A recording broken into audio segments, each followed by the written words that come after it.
Thank you very much for being willing to meet with us remotely. I, and I appreciate your willingness to allow me to meet with you remotely. Well, we'd all rather be with you, but that just didn't work out that way. Alrighty, we are back in session. We are jumping to action item number 13 on our agenda. Seeing that we have Adam as time certain from London. Like we've been saying, London's calling. This item is a carryover from a motion to postpone back in June. The original, let me get it called up. I'll give you all a minute to get it called up.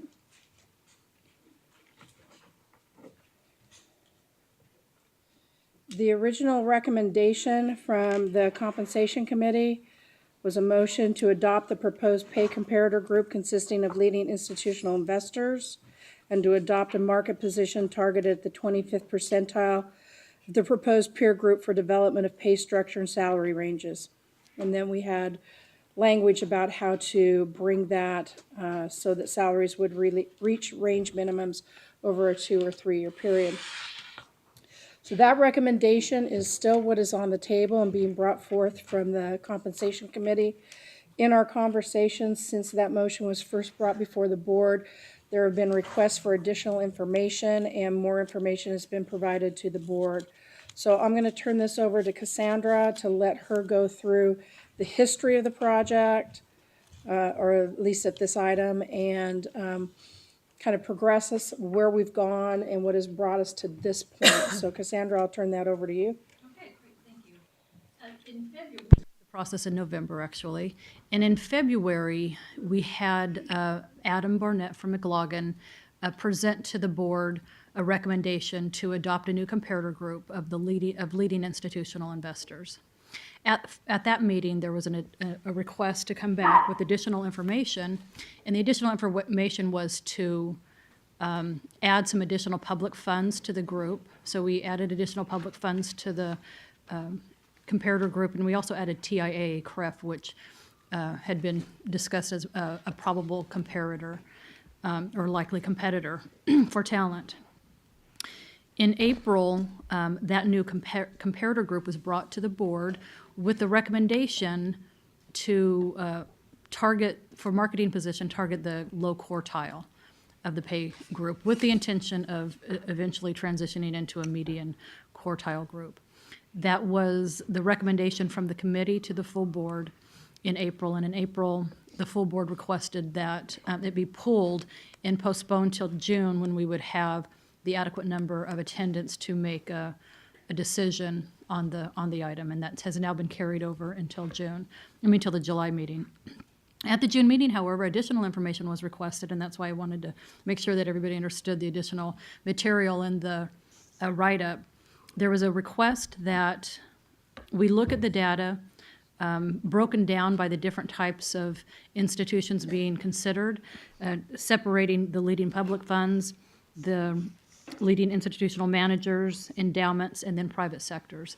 And that has been included in the attachments broken down by those characteristics. On top of that, there was a request that we look at the pay comparator group that was recently adopted by CalPERS board for their for benchmarking salaries of their statutory positions in their organization. And so we included that material in the attachments as well. Now, CalPERS board went through a similar exercise where McLaughlin, again, as the consultant, and this is public information, it's on their website, so there's no inside information that I'm citing from. But the pay comparator group that was proposed to CalPERS was the same comparator group that was proposed to this board in February. There was a request from the CalPERS board that endowments be removed from that competitor group, and so they removed the endowments from that competitor group and included some private sector firms in the mix, about 34 of them, and Adam could speak a little bit more specifically about those. That competitor group or comparator group is the one that was adopted by the board at CalPERS. So the comment was made that with CalPERS being our most likely competitor for talent, that we should really look at the competitor group or the comparator group that they were using, which again is very similar, or was initially the same group that we were proposing here at CalSTRS. So that's what's in the packet. I have a breakdown of all of those things that I just discussed with CalPERS newly adopted salary ranges for the positions outlined in attachment 1 from pages 1 through 6. And then just to refresh your memory from what we had proposed before, I included again the salary recommendations at the low quartile in attachment 2 on the second page, and then I also just included that competitor or comparator group in the median quartile as well. And so with that information, I thinking that if there was any other questions that Adam might be able to provide, if the board had any other questions relative to the data, he's available by phone. Did you want to walk us through any of the attachments by any chance? I certainly can do that. On the attachment 1 is for this starts with the chief executive officer position. And on the left-hand side, where it says at the bottom, the top part just is a visual illustration of where the pay range is, but the actual range is printed at the bottom where it says CalSTRS. On the left-hand side is what our policy actually has incorporated in it. Where it says peer group, current means that if we did not change the peer group at all and just use a current peer group and moved forward without making any changes, it would still result in a recommendation to change the salaries to these levels. Because as a reminder, we haven't done this for 6 years. It's been quite a while, and the economy has adjusted obviously significantly, and pay ranges are impacted by that. But this is a result of the time sequencing. It's been quite a while since we've made an adjustment. It's been 4 years since we've even looked at any of the positions for evaluating salaries. So even using the current peer group would result in a change in the salary. The proposed peer group is the proposed peer group that has been recommended to the board at the low quartile. On the right, where it says CalPERS, this is what their policy is. This is what was proposed and adopted.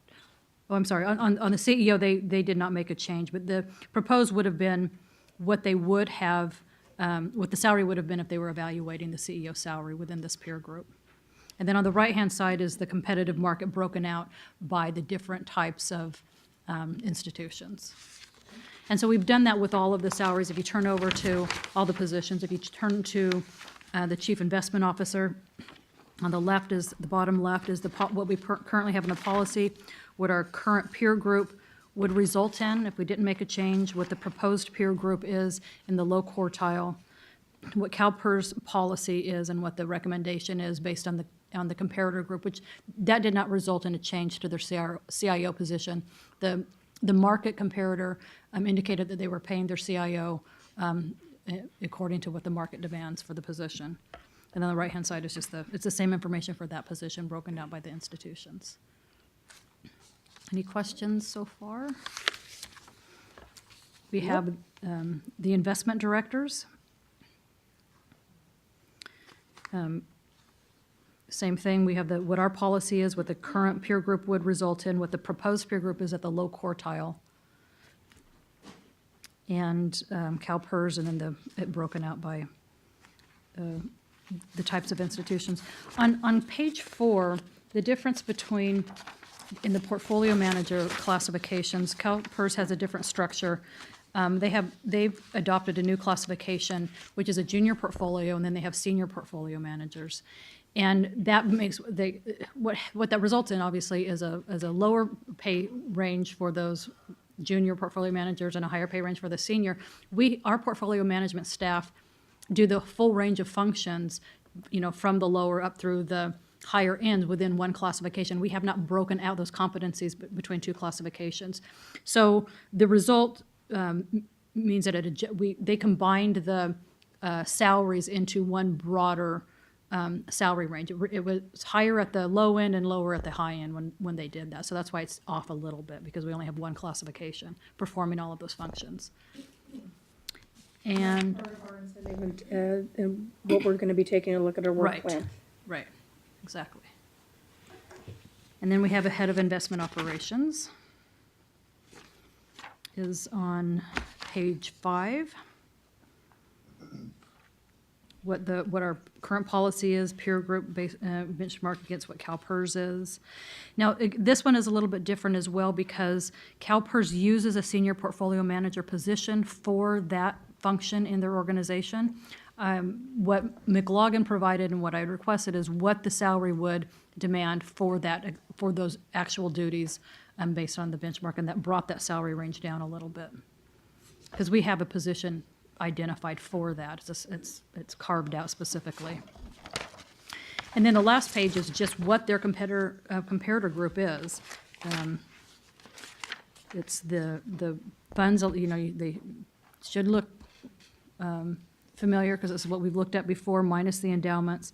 And then at the bottom, for the private sector, we have private sector asset management organizations in comparable size. So 21 investment management advisory firms, 9 insurance companies, and 4 banks. And so that's what they included in the mix. Chandra, can I interject for a second? Absolutely. Yep, go for it, Adam. We're coming We to you go next. to just, so we're all on the same page. If you go to page 3, the investment director, just want to add to Cassandra's comments, if I may, for a second. We're all on page 3 together? I think so. You see the third set of data from the left where it says the CalSTRS proposed peer group, and then there's a little notation that says anchored as a low quartile of the LIM, leading institutional manager comparator group. We all see that, right? Yes. So the sequence, as we recall it, was we went through, we first looked at, okay, what are the likely competitors for CalSTRS staff, and I think there was agreement of looking at leading institutional managers, and then we added in the second round, based upon board requests, Cassandra mentioned, we added, 4 or 5 public funds and also TIA Craft, and then we saw the numbers, and not looking at CalPERS numbers, saw the numbers at the median, and it was an oh boy, it was like this, there was a material difference between your current structure and the median of that peer group, and you can a little bit see it. If you look to the right-hand side of that page where it says leading institutional managers, that third column from the right. Right. Yep. You see that? Yes. Mm-hmm. So that's the full range of market data, and if you see the proposed range where you see your midpoint which is the third column from the left, you see your proposed midpoint at 220 is basically approximating the low quartile of the 212 of the leading institutional manager group. And that's because we said the differences between your current structure and the market median were so significant that it was probably untenable to basically say we're going to get there. So that was like we backed off a little bit and said, okay, we agree that this is the better competitor group. We agree it's the right competitor group, but given the materiality of the differences, why don't we at least initially focus on the low quartile as the basis for the structure? Cassandra, you agree with that? Yeah. That's kind of... Yeah, through the discussion, exactly, that's exactly right. We looked at anchoring it to the low quartile initially for transitional tolerance, moving into the higher ranges, moving into a different... Well, we don't normally get projects that are that similar to organizations. So we had a similar request for the comparative group analysis for CalPERS. There, as you can see this in the board record, their issues were somewhat different in that their policy, there were some vagaries associated with their compensation policy statement, which they had to clarify, like who exactly their competitors are. The competitors weren't so neatly defined in their policy statement. So we went through a process of defining clearly who the competitors are, and in that process, we began in the same place because we viewed the organizations as fairly similar, looking at leading institutional managers, and they added to that, based upon a subsequent discussion, they requested the addition of some of these private sector firms given their internal management. And that's where I think, at least from our standpoint, I think that brings us back to where we are now, where fundamentally the issues aren't so much leading institutional managers or anything else. It's that when you look side by side, whether the old CalPERS, and also CalPERS, sorry to stutter through this, CalPERS, their new the change in the redefinition of their comparator group as it relates to salaries really does not lead to a material change in their overall pay. If you look at their current policy versus the proposed, there's not a meaningful difference for many of the jobs. This is where CalPERS is today. There's not a meaningful difference between the redefinition of their comparator group and their current policies, at least as it relates to salaries. But that's where the eye-opener was when you do a side-by-side comparison of CalPERS and CalSTRS. That's where you really see it's not so much your deficit versus the market, it's your deficit versus your closest and most credible competitors is, significant. That seems to be much more of the issue, at least from our standpoint. So it's a whole question about, again, do we just make this simple and say they're the most likely competitor, they have a group that's relatively similar to ours where we started? Do we simply just adopt the group that CalPERS has? Cassandra, you want to add to that? No, I don't have anything to add unless anybody has any questions. I think that from the looks, it seems like they get that. Well, I don't have anybody in line yet, but we will. Grant? Thank you. I was waiting for the presentation to be over. First, I wanted to say thank you, Adam and Cassandra. I agree that we haven't looked at this. We haven't gone out to the market for a number of years, and it is time to survey the market and make adjustments. That said, I just want to, I will have some questions, but just relay a couple of the treasurer's concerns. One, and this has nothing to do with the person, but everything to do with the position. The treasurer is looking at what the proposed comparator group would do to the CEO pay, comparing it to CalPERS. There's quite a disparity for CalPERS being a bigger system, one of the largest health benefit purchasers in the U.S.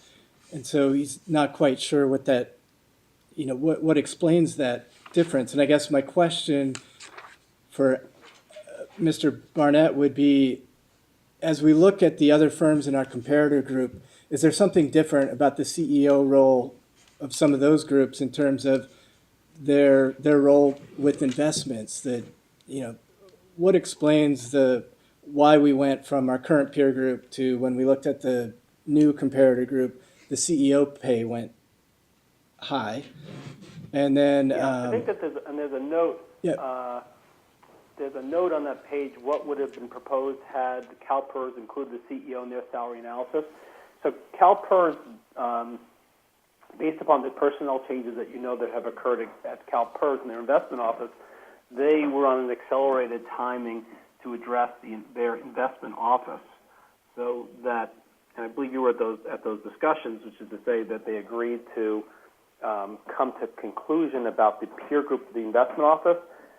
There were several, I think there were 4 or 5 positions, the chief actuary, the chief legal officer, and the CEO, where the definition of a peer group, at least as I recall, and you would know as well or better, I don't think that decision has necessarily been finalized. No, it has not. And I guess that would be one of the things Treasurer Lockyer would ask the board. I know we've had this motion in April from the committee to the board. It seems late, but we really haven't had a chance to discuss it. And one of the things the treasurer would ask is if the board would entertain the idea of amending the motion so that we could really take time to consider, what the CEO's pay is. There's a couple things that seem a little bit like a sea change if we just adopted the comparator group for the CEO as well as everybody else. One is that, for right or for wrong, we've always had the CIO at a higher pay level. And so that's a difference. And then, like I mentioned before, for right or wrong, there's a disparity between I think, a pretty significant one between what the CEO pay at CalSTRS would be versus the CEO pay at CalPERS, which, granted, has not been decided yet. So one of the things the treasurer would ask is, could we amend the motion so that we take up separately the CEO's compensation and look at, is the comparator group we're using the right way to understand or to set the base salary for the CEO pay, or is there some other methodology we should be looking at? And then the other thing that I wanted to ask about, and this is an issue that Treasurer Lockyer had, is when you look at the endowments and foundations who have, I think, a different approach to setting salaries from what I've understood, their salaries, are higher. And one of the things that was done at CalPERS on the logic that, and I don't know if it's right or wrong, but there was a feeling among board members that CalPERS did not compete for talent with endowments and foundations. So, given that, I'm just wondering, have we fully discussed the logic of including endowments and foundations? Maybe it makes sense, maybe it doesn't, but they certainly do seem to skew high. So I don't know, Adam, if you'd want to address that. You see in the bar charts, the endowments and foundations for some of these jobs are higher. So it's a question about excluding them or to simply, I'm not sure if this is part of your motion, to simply agree to, you don't have to label it CalPERS, we're adopting CalPERS peer group, but again, effectively to adopt CalPERS peer group, which doesn't include the foundations. I mean, their numbers are higher, and you see it very clearly. Well, and maybe this is a question for Cassandra or Chris Ailman. Okay, what was the question again? I'm sorry. Just to what extent is it, maybe there is a logic of including endowments and foundations. To what extent do we compete with that world for talent? Chris might be able to speak to this a little bit better, but from the history that we've seen, I haven't seen that we've lost any talent to any endowments or foundations in the recent years. And Adam, since the endowments were in the comparator group you brought us, do you want to weigh in on why you specifically included endowments? We included them because you have investment talent that are in some cases managing outside managers, which is a related skill, people who do that work. We know that there have been CIOs, I can name a few. Chris, you may know that the CIO, I guess, from North Carolina went to one of the Cargill-affiliated endowments. The guy who ran Pennsylvania System went to one of the universities. So there is some mobility back and forth. And we want it to be, again, I think when we started this process, that was, Dana, you were asking the question, correct? Yes. We started this with an institutional peer group that was like 17 or 18 firms, 19 firms. So the idea of having a couple more, 4 or 5 more, was seen as something that was attractive, rather than winnowing it down. Right. Cassandra, you had. I wanted to just refresh your memory that we did have endowments in the original peer group. So it wasn't something that we just added in as a new pool. It was something that was already in the public pool that we compared to. So in our current comparator group, we have endowments, right? Okay. Chris? I was just going to add, when you think about endowments, everybody jumps to Harvard, Yale, Stanford. We did lose one IO3 to an endowment, Pennsylvania. As Adam is saying, there have been about 3 CIOs that have recently gone into the endowment world. Back a few years ago, Colette Chilton was actually I guess it's on TV, maybe I shouldn't say names.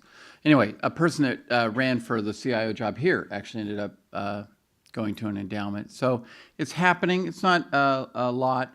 We have not been able to recruit from an endowment, but we're starting to see, I would say, more family offices and the smaller endowments. We lost one of our portfolio managers in private equity to what you would call a family office type of environment. So the definitions of endowments and family offices are vague, but we're seeing a little bit of that recruitment coming on.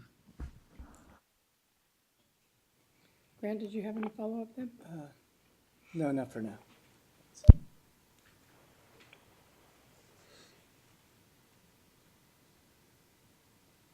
John? Rich? Paul? Richard? Go ahead, Richard. Thank you.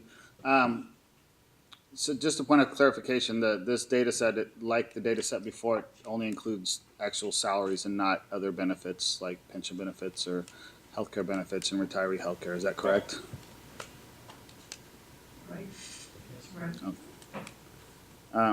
And so, sort of to reiterate our position where we were before, and I don't think it's changed based on the data before us, it's not clear to us that there's actually a problem we're solving, that, that we have excessive turnover from the data we've seen in these positions.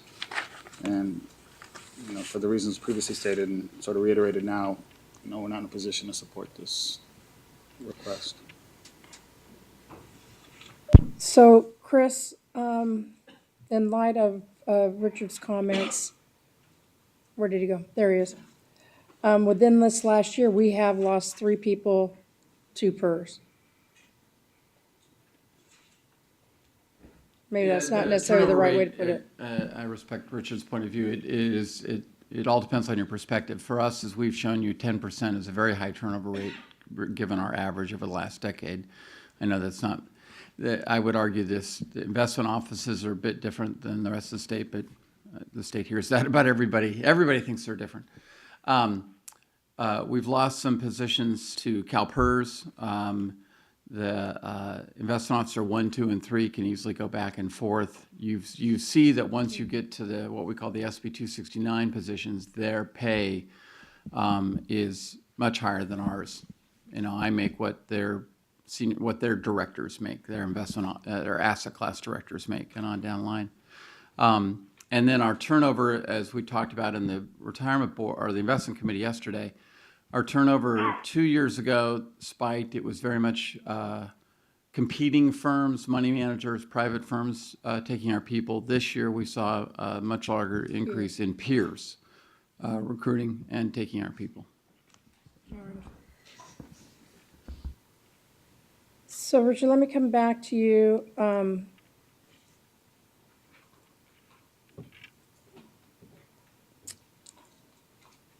I'm unclear as to whether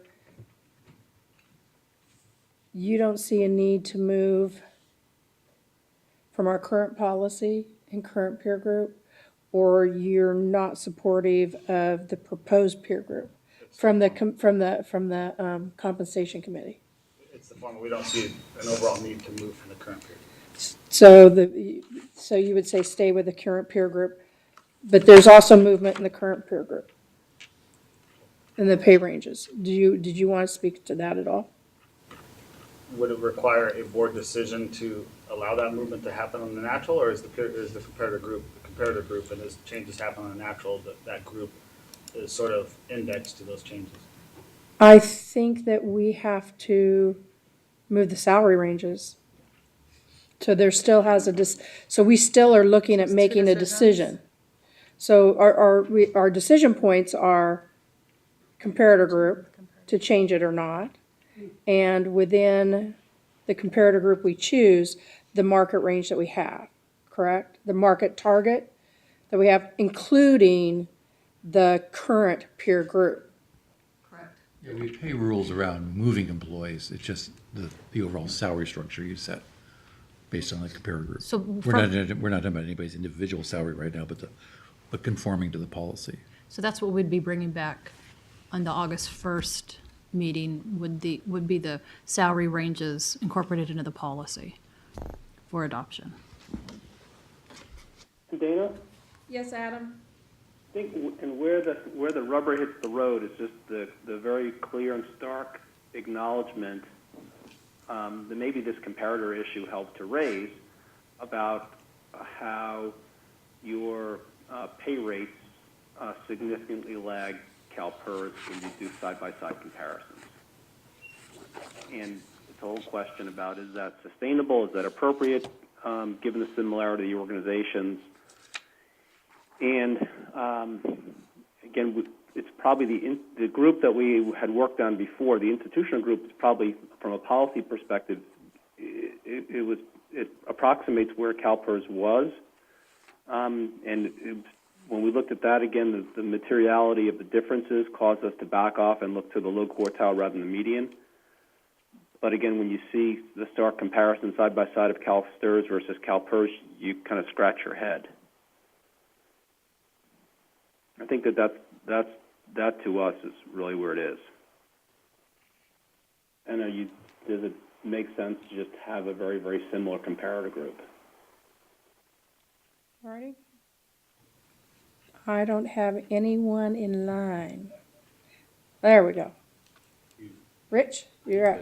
Yeah, I've got a couple of questions that I could help with. Now, we've got like 5 job categories here, which includes how many people? 31. 31? We don't have the general counsel included in in this demonstration or the system actuary. So we have everybody else, but that's 31 total. The issues you're raising about losses, are they coming out of these 5 categories? Or are they coming out of we've got a whole set of folks that are right underneath here. Are they also affected by the change in, if we adopt a new peer group, No, investment officer 1, 2, and 3 salaries are set by the state, and you don't have a decision in those. If you look back, I didn't bring it with me, but from the investment committee book in the closed session, I tried to kind of bold when the portfolio managers left. So if you look at last year, the most recent departures I pointed out were lower level people to CalPERS. But last year, about half the people that left were in the category here, the portfolio managers and up. Those were the ones that went to peers. So state of Washington, British Columbia, remember some of the names that we lost to those areas. Right, and I think that, I don't think that we want to lose sight of the whole scope of recruitment and retention. So, I mean, recruitment is huge, and retention is. We have the deputy CIO that I've been holding off, waiting for you to set the salary range on.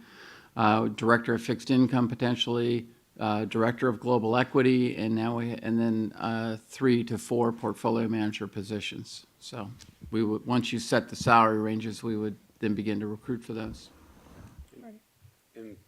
Go ahead, Rich. Yeah, the bonus system, does that go through these categories? The incentive? The incentive system? They do. It's not part of this evaluation. It's something that we have on the work plan for this coming year is to look at the incentive criteria for these positions. We do have incentive criteria outlined in the policy that are assigned for each of the positions relative to their asset classes and the weightings currently. But we're not making any decisions on those right now or evaluating them or taking them up for consideration at this point. But that's something that we plan on doing beginning in February. But I'm sort of assuming that the interaction of those two things would inform a decision of a candidate. Right, so the candidate would make a decision coming here based on what the salary is Coming or and the going. current incentive. I mean, there Coming is or an incentive. going, Right, right? How those two things interact. right. So it is to a certain extent a little hard to pick this without knowing what the advantage or disadvantage of the incentive piece is to potential candidates or existing employees. I don't know whether we do well or poorly Adam in might that know. regard. Adam, hopefully you heard that, can you speak to what your thoughts are on our incentive currently? Is it far off? Are we still, are you there? Incentives of, yeah, you can hear me okay? Yeah.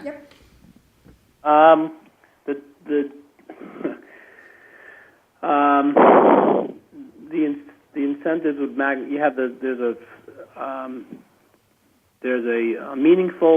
there's a meaningful salary gap, and there's a more meaningful incentive gap.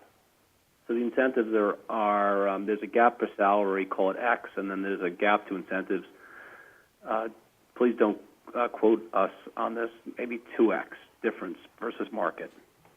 So if as you are arguing we're at a disadvantage in this area, we exacerbate that when you add on the incentive program. Exactly. Okay. And CalPERS has the same problem, by the way.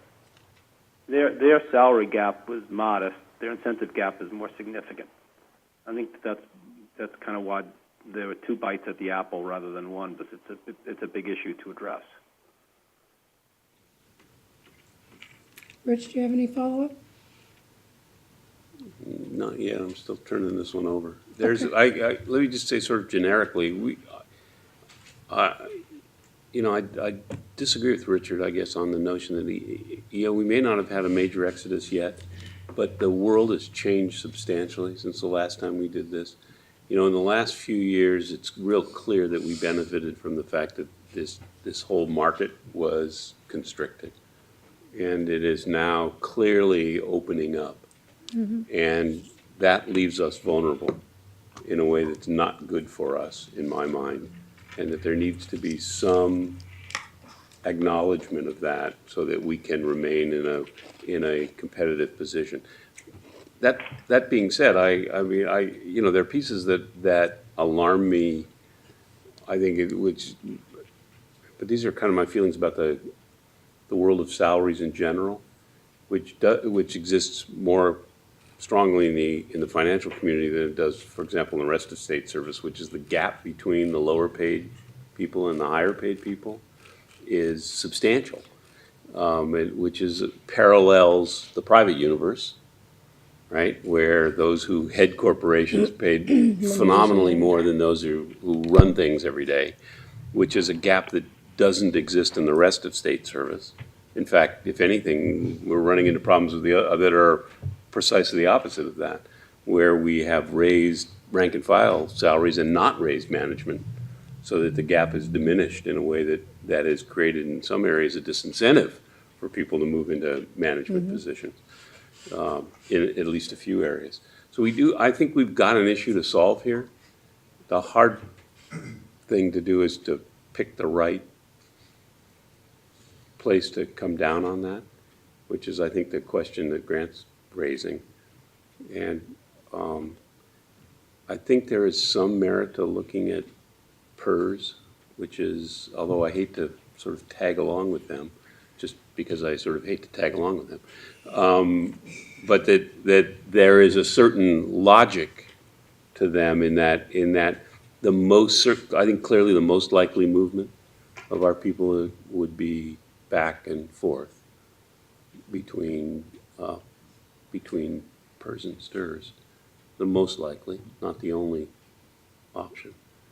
That's least disruptive to their lives already. Well, it's least disruptive, and it does give you a sort of a clear benchmark to compare yourself against.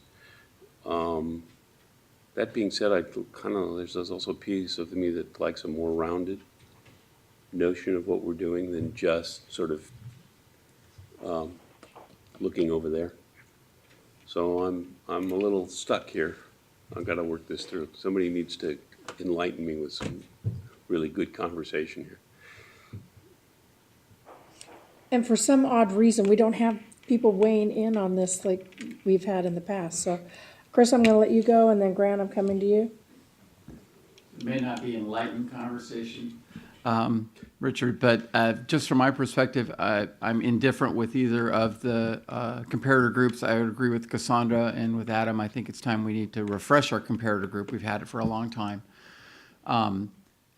We looked at the PERS, and I think, while I never like to follow what they do, but if you look at the idea that would the number one and the number two largest pension system, who happen to be in the same state, but would they identify their peer groups the same? I think the answer is yes, that their peer group and our peer group should pretty much be the same. And whether you include certain entities or not gets down to the nuances of the two boards, but when it comes to competition and recruiting, we feel that back and forth. So, and Chris, they were the same in terms of the concept until we looked at how you were so behind relative to the first peer group. The institutional group, not looking at CalPERS, and then we looked at the institutional peer group, and that's when we backed off and said, listen, the gap is too big. Let's just look at low quartile as the basis for comparison. And then PERS moved. They redefined the peer group, so it put it out there, and that's where you basically see, wow, it's basically, they were at the meeting of the peer group, and we meaning CalSTRS, remained deficient. Cassandra? This is probably not that relevant, but that peer group was the one that we initially started with, and it was presented to us first. So it's not like we're adopting theirs. It's our peer group. It was our original peer group. Well, So I good. think That we should makes me claim feel it. better. They copied us before we made up our mind. Yeah, they just got there faster. We are a deliberative board. I think that's wonderful. That's probably a very tactful way to put it. I had one more comment. Go ahead. Everybody. And this was relative to what Grant's comment was about pulling or looking at, CalPERS looking at the administrative positions outside of the investment. And I understand they're still going through, they're going to be looking at a different comparator group. Historically, what we have done, however, is I think that where we are as our policy, we identify in our policy who we compare to, and we've always used the same peer group, just like positions within the peer group. So we've done that historically. It would take another policy change if you guys want to pull those positions out. But again, we would be, doing something different than what the policy prescribes, and it would delay that, decision on those positions as well. So, I want you to kind of make sure that you understand the sequencing of that, should that be something that you're considering. Grant? Is anyone else in the queue? I've forgotten now what I was going to say. No, it's just you. Okay, let me ask. So, between what we have in front of us, the proposed comparator group, and what CalPERS adopted, even though there's a difference in that ours includes endowments and foundations, theirs does not. Am I hearing that they're essentially the same? Or, that difference isn't hugely material? No, I don't think that's what they're saying. Right. Where they diverged was we started with the same comparator group. We added more public funds. There was a request for us to add more public funds, which we did. And with CalPERS, they took out endowments and added private sector firms, or additional private sector firms. So that's where they diverged. They started at the same group, and then endowments came out, and we added more public funds. I think, though, also, Do you mind if I just want to make sure I understand this, because this is important. But you're saying that the comparative group that CalPERS adopted was the original comparative group that you presented to us the first time we had this conversation. Is that accurate? Exactly. except Adam, except that they're with removing the endowments and adding private sector firms. That was you both had the first round was the same for both. Yeah, the first round was the same for both. Was the same. That's what I And Yes. The first time we had this they conversation. amended Yes. your second version was take out the endowments and add public funds. Their second version was add private sector. So they, Yours was toned down and theirs was probably inched up. so can I just, I'm sorry, I yep. apologize. It's okay. Need some caffeine or something, so are you saying that our first comparator group, that CalPERS took it and then they had these additional modifications afterwards, correct? Yeah, we both came, I think both boards came back and said, okay, you started with this leading institutional investors, and both boards asked for a second version with what was interesting to them. And for CalPERS, they wanted endowments out. Okay. And they swapped that out, I think, with 34 private sector firms. For this board, the request was, please add some public funds, and then we added TIA, CREF as well as a comparator. So that's how they ended up differently. And you can see the list of theirs on page 6. Ready? Yep. Paul? Would you want to weigh in on this at all? I think, John? I'm just where I've always been. Does he want to remind us where he was always? Okay, so the motion on the floor then to go back. Oh, there's somebody.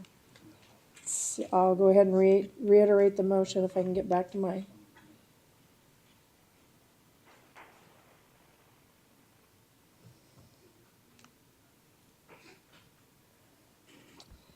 Is that we adopt the proposed pay comparator group which consists of leading institutional investors.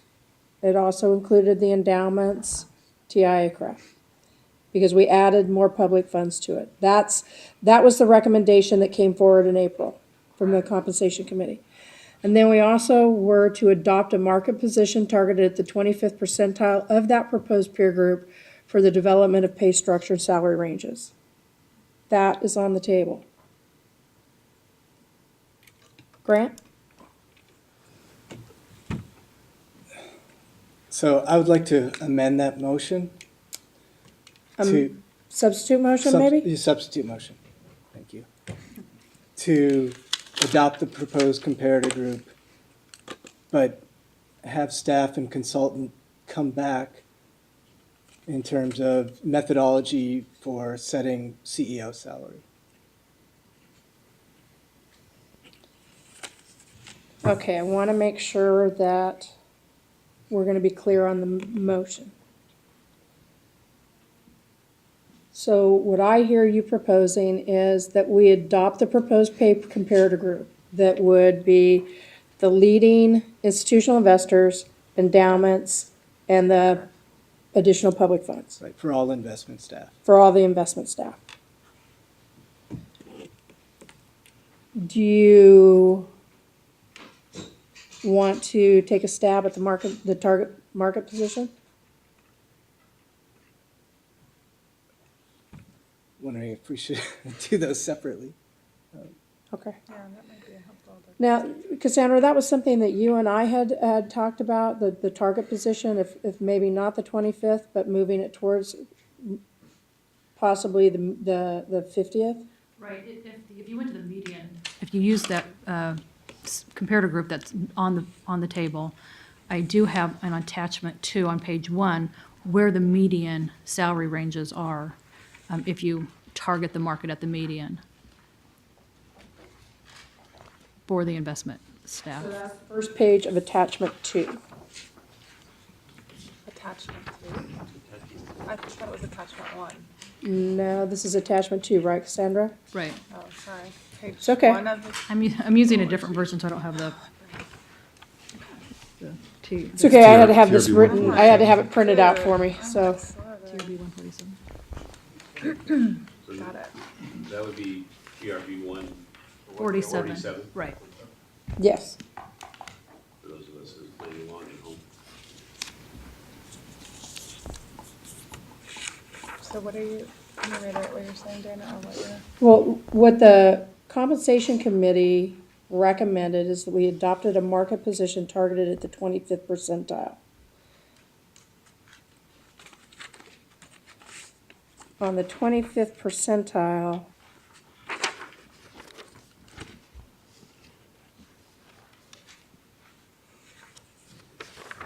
that would be the minimum, correct, Cassandra? It's, there, there's two different things. There's the target in the market, and then there's the minimum and maximum salary range. So if you look on page 2 of attachment 2, that's the low quartile, and then you have what the proposed market salary is, the salary range. On- So I need you to, let's go to the chief investment officer. On page, I'm gonna ask us to move somewhere. Grant, can I take you off of here, because then I can clear your mind? Okay. TRB 142. That's the chief investment officer. We have our policy, we have the current peer group, we have the proposed peer group. So right now, for our CIO, I just want to make sure I understand this correctly. And Jack and Chris have left the room. Yeah, that's fine. Correct? Yeah, I'll, That's okay. I got it. Oh, Chris is here. Is that why Jack left? No, I think he may have just ran down the hall. There he is, I'm sorry. Okay. Oh, he's back. Never mind. Alrighty. CIO. CIO. So right now, the actual salary for the CIO is at the maximum 365. Correct. If we move to the proposed group, the 25th percentile, that's 345. That's below the current salary. Well, no, Correct? the minimum is not below the maximum. It crosses over. The minimum is now below, the minimum, The minimum would be 345, and his maximum right now is 365. so what would be the 25th percentile of that salary range? Well, that's the 25 percentile of the market. So those are two different things. There's market positioning, Okay, and then there's a salary range. So Okay. it's like where are we going to put, if we're looking at an industry, it's like where in the market do we want to benchmark? So you have, some people are on the, high scale or low scale, and so we're on this, we're saying, like, we're going to pay in the low quartile. We're going to look at the first slice of the, quarter slice of what the salary ranges are and target our salary range. And then you get a number in the low quartile, and you build a salary range below and above that, so that, you have a minimum and a maximum. so wouldn't that be the 345 to 505? Yes. Okay, But so then our current maximum then is higher than their minimum. Right. That 25th percentile. Yeah, the Yes. important part's the maximum. yeah. not the I may have minimum. heard you wrong first. I thought you said ours was below it, so Yeah. I'm sorry. No, no. Got it, The okay. proposed is below it. Okay, got it. I misunderstood Okay. you then. My apologies. So.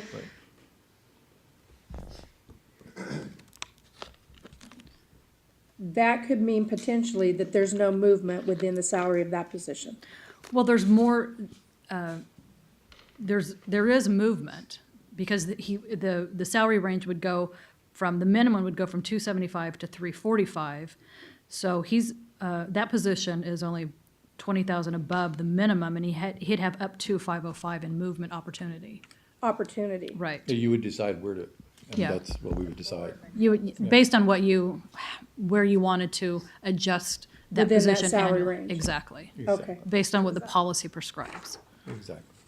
Does okay. that mean that if we didn't even change it, I mean, this is Well, weird, with the salary ranges that we have now per policy, both the CEO and CIO are at the top of those ranges. And But what I'm saying is I'm sorry. That's okay, I just. that's If we fine. didn't change the comparator group, the current comparator group still results in a recommendation for the salary range. So that's where the current salary range shows. All right, Okay, so you need a target on that motion? they need to be paired together, don't you think?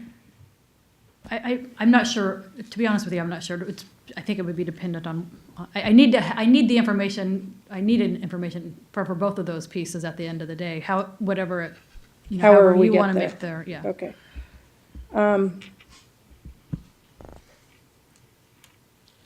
So Grant, Lamont, will you read me back the motion as you've heard it? Certainly, I'll try. Do you want the complete motion then, from the beginning is, as, including the substitute motion by Mr. Boykin? Just the substitute part? Yes. Okay, well, just the substitute part is to adopt the proposed comparator group, but to essentially treat the CEO pay separately. All right. I do have a question on that. So I'm going to open that up for discussion then. Well, we have a motion. Is there a second? So it's been moved and seconded. We will open that up for discussion. So Rich, I have you. Grant, I'm not sure I understand the logic of that. If the group is okay, why pull out the E CEO?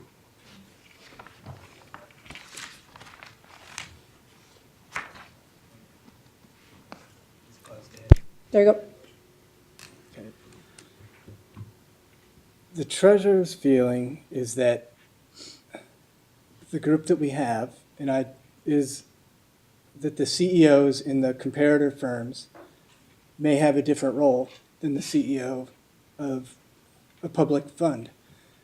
And the treasurer's view is that we need to look at the CalSTRS CEO role not only in terms of that market, the comparator group, but also in terms of other managers of state departments.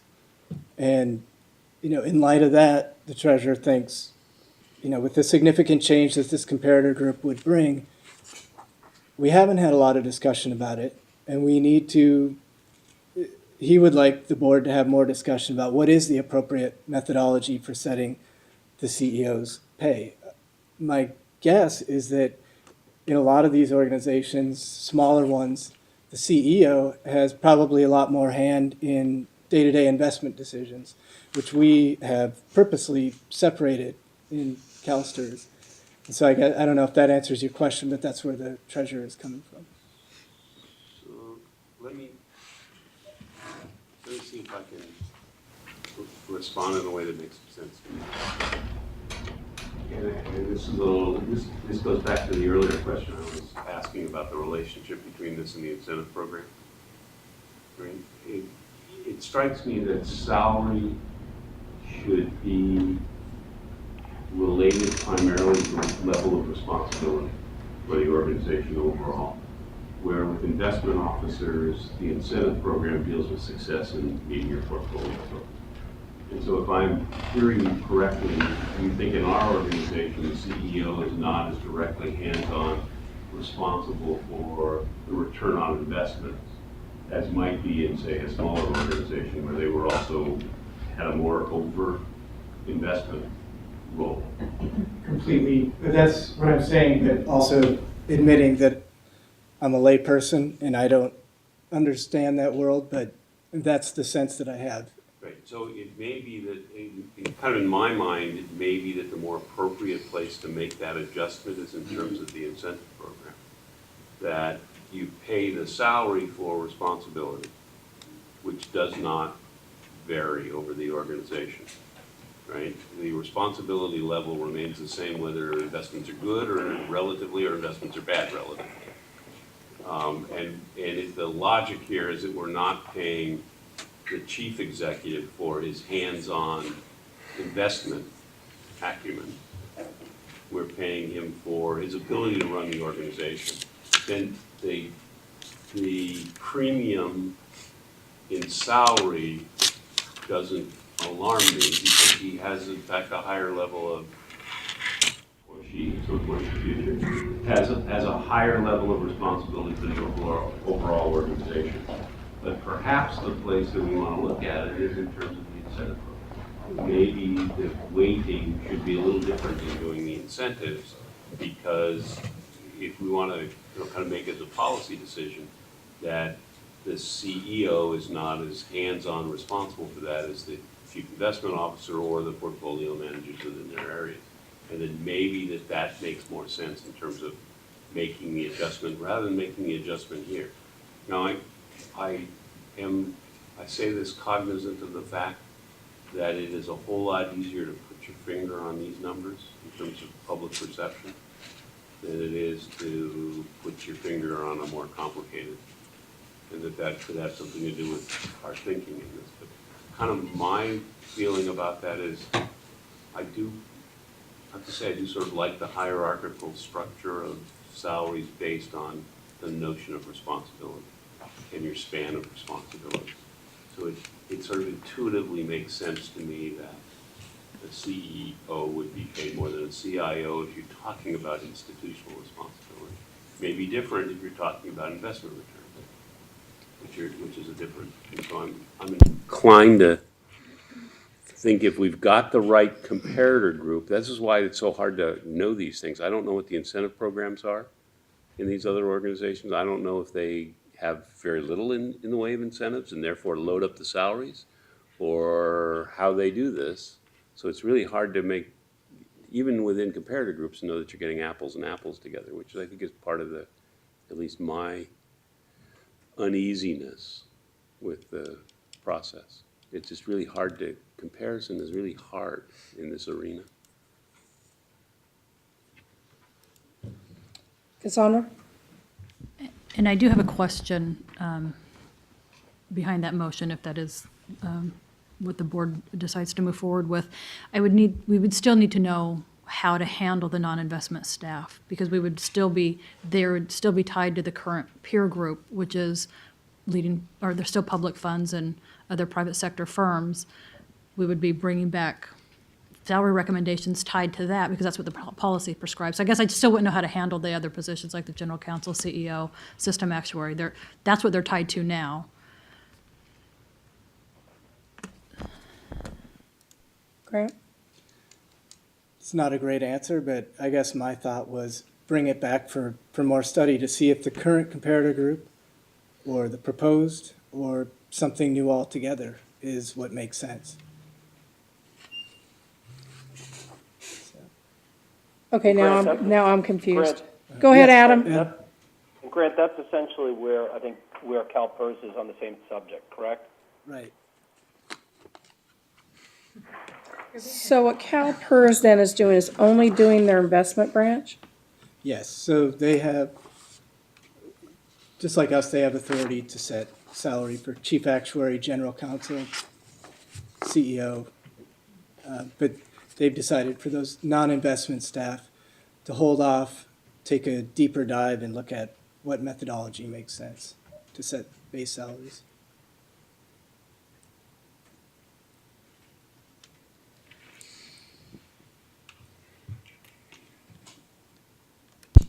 Rich? We believe, Grant, we Adam, believe based- Adam, can you speak up just a little bit, please?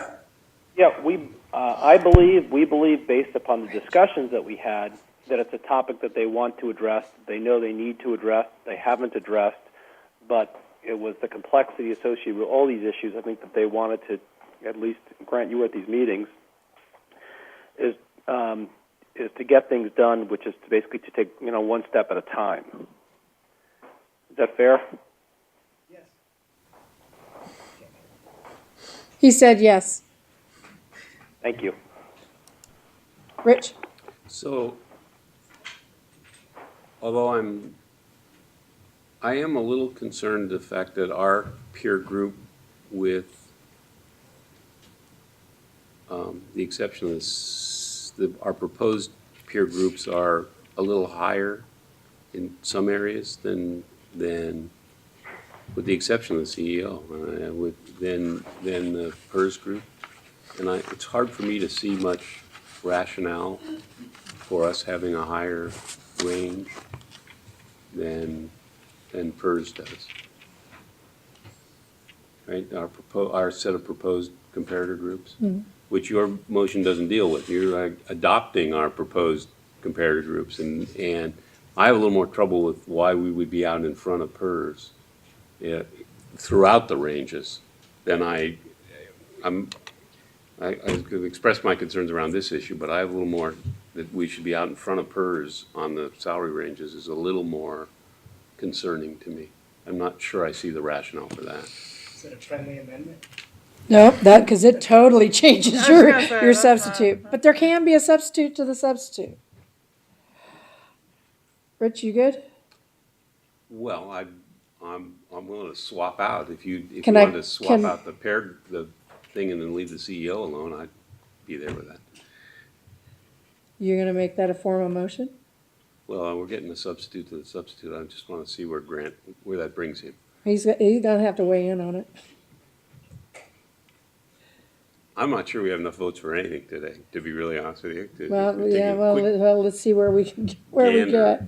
Grant, you wanna weigh in? I did put myself in queue because I'd like to weigh in.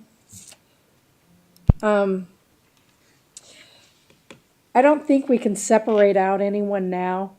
I think if we had done it when we started the process, that it would have been a little bit easier to have that discussion, but to have it now when when we've gotten to where we've asked for all the information that we've asked for and we're ready to make a decision, I think it's like pulling the wool, the rug out from someone's leg. So I wouldn't mind taking a look at that in the future of when we do this next time, or maybe even taking a look at it when we take a look at the incentives that we give, but I don't think that we can do that now.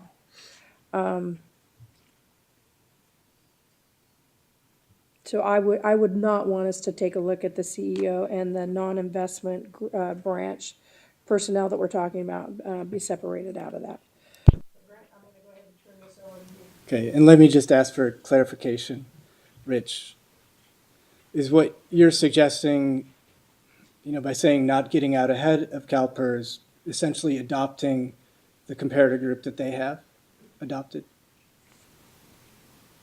We don't have the numbers here, but I think the answer to that is either yes or back to our original set, which would bring us almost to the same place. Okay, Okay, Rich, well- if you take a look at, on the original attachment, 1 through 5, you can see what the CalPERS policy is and what their proposed is. So we actually do have those numbers. We have the CalPERS, but the grant question is, should we adopt the CalPERS one, which is not quite the same as what the original set we proposed, Correct. right? And what we don't have is the numbers for the original set we proposed on here any longer. It's because we've asked you to do something else. Right. So I think either of those places might get us to roughly the same set of numbers. Is that about right? That the original set that you proposed would be closer to the PERS set.